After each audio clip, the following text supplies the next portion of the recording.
आदरणीय अध्यक्ष जी, 21वीं सदी में भारत एक नए आत्मविश्वास के साथ आगे बढ़ रहा है।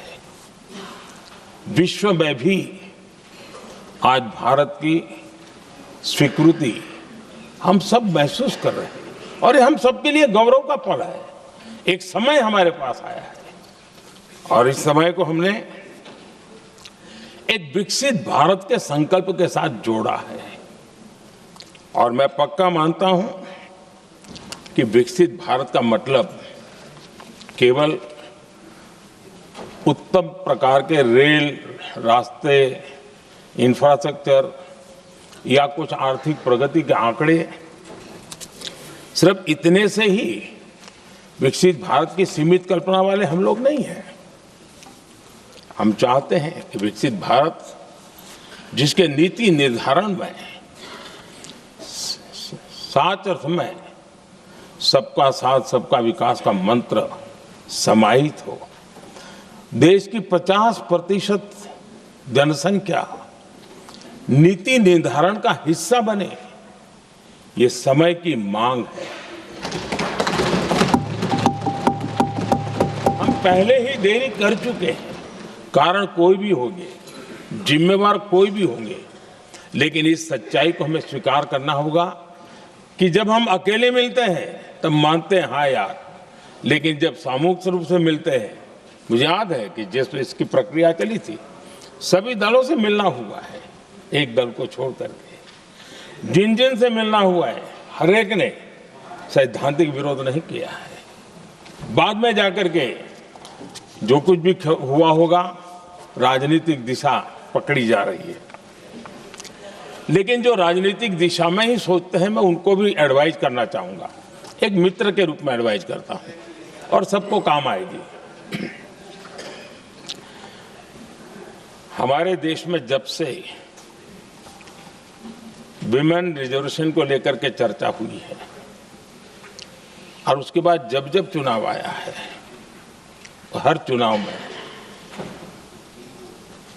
महिलाओं को मिलने वाले इस अधिकार का जिसने विरोध किया है, जिसने विरोध किया है, देश की महिलाओं ने उन्हें माफ नहीं किया है।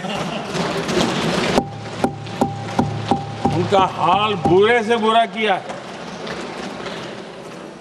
लेकिन ये भी देखिए कि 24 के चुनाव में ऐसा नहीं हुआ। क्यों नहीं हुआ?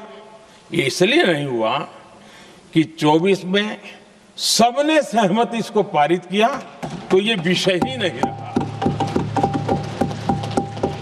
किसी के पक्ष में पॉलिटिकल फायदा नहीं हुआ, किसी का नुकसान भी नहीं हुआ। सहज रूप से जो मुद्दे थे उन मुद्दों के आधार पर चुनाव लड़ा, क्योंकि 24 में सब साथ में थे। कुछ लोग यहां हैं, कुछ लोग नहीं है, लेकिन सब साथ में थे। आज भी मैं कहता हूं, अगर हम सब साथ में जाते हैं तो इतिहास गवाह है कि किसी एक के राजनीतिक पक्ष में नहीं जाएगा। ये देश के लोकतंत्र के पक्ष में जाएगा, देश के सामूहिक निर्णय शक्ति के पक्ष में जाएगा और हम सब उसके यश के हकदार होंगे। न ट्रेजरी बैंक उसका हकदार रहेगा, न मोदी उसका हकदार रहेगा, यहां बैठे हुए सब हकदार रहेंगे। और इसलिए जिन लोगों को इसमें राजनीति की बू आ रही है, मैं चाहूंगा कि वो खुद के परिणामों को पिछले 30 साल में देख ले। फायदा उनका भी इसी में रास्ता दिखा रहा हूं। इसी में फायदा है कि जो नुकसान हो रहा है उससे बच जाओगे। और इसलिए मैं समझता हूं कि इसको राजनीतिक रंग देने की जरूरत नहीं है।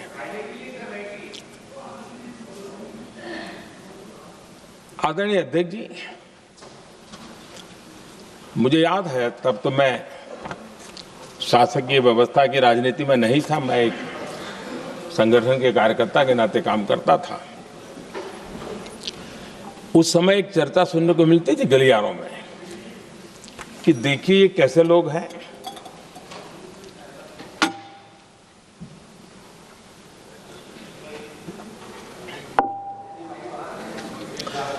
पंचायतों में आरक्षण देना है तो बहुत आराम से दे देते हैं,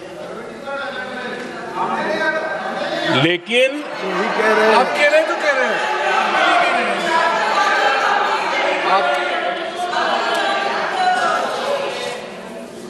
पंचायतों में आरक्षण देना है तो आराम से देते हैं, क्योंकि उसमें उनको खुद का पद जाने का डर नहीं लगता है।